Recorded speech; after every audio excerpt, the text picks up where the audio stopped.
রাশিয়ার president Vladimir পুতিনের হাঁটার ভঙ্গি নিয়ে নতুন করে তোলপাড় শুরু হয়েছে। বিশেষজ্ঞদের দাবি এটি স্রেফ শারীরিক বৈশিষ্ট্য নয়, বরং সোভিয়েত আমলের কেজিবি অস্ত্র প্রশিক্ষণের গভীর ছাপ।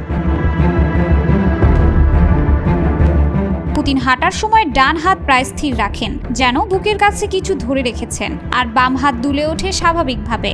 এই ভঙ্গি নাকি সরাসরি সেই গোপন ট্রেনিংয়ের ফল, যেখানে যে কোনো মুহূর্তে অস্ত্র বের করে গুলি চালানোর প্রস্তুতি থাকতে হতো। পর্তুগাল, ইতালি ও নেদারল্যান্ডসের গবেষকরা জানিয়েছেন, কেজিবি ম্যানুয়ালে অপারেটিভদের ডান হাতে অস্ত্র বুকের কাছে রাখতে এবং বাম দিক এগিয়ে নিয়ে হাঁটতে বলা হতো, যাতে শত্রুর সামনে আসা মাত্র দ্রুত গুলি চালানো যায়।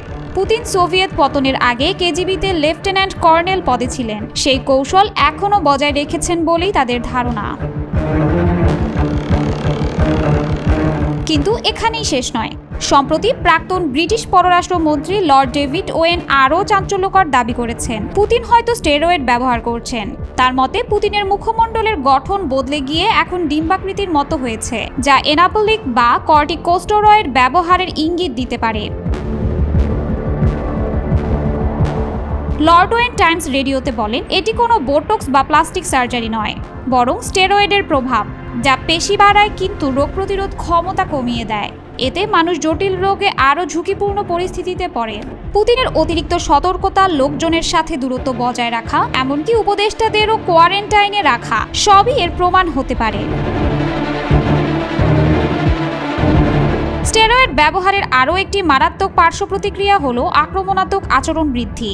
অনেক বিশেষজ্ঞদের মতে, কোভিড মহামারীর সময় দীর্ঘ বিচ্ছিন্নতা এবং শারীরিক পরিবর্তনের প্রভাবে পুতিনের মানসিক স্থিতি ভেঙে পড়েছে, যা ইউক্রেন আক্রমণের মতো বড় সিদ্ধান্তে ভূমিকা রেখেছে। পুতিন দাবি করেছেন, ইউক্রেনে সেনা পাঠানো হয়েছে নির্যাতন ও গণহত্যার শিকার মানুষদের রক্ষা করতে, কিন্তু পশ্চিমা বিশ্ব এখন পর্যন্ত এ ধরনের কোনো প্রমাণ পায়নি বলে জানায়। পশ্চিমা দেশগুলো বলছে এটি তার একতরফা অজুহাত, যা বাস্তবে ভূরাজনৈতিক প্রভাব বিস্তারের অংশ। বিশ্লেষকরা বলছেন, পুতিনের হাঁটার ধরন থেকে শুরু করে তার শারীরিক পরিবর্তন, সবকিছু ইঙ্গিত দিচ্ছে তিনি এখনও শারীরিকভাবে লড়াইয়ের জন্য প্রস্তুত এবং মানসিকভাবে আরও কঠোর অবস্থানে রয়েছেন।